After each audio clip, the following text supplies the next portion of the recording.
L'Afrique est un exemple pour la planète en matière d'accueil des personnes.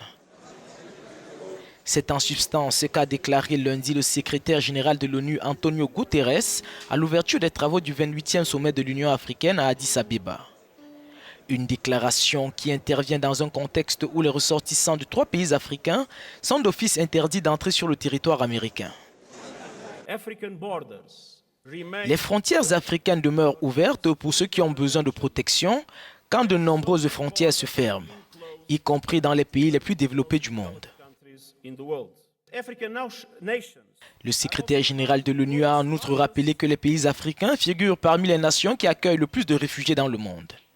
La présidente sortante de la Commission de l'Union africaine, Nkosazana Dlamini-Zuma, s'en est plus clairement pris au récent décret anti-immigré du président américain Donald Trump. Excellences,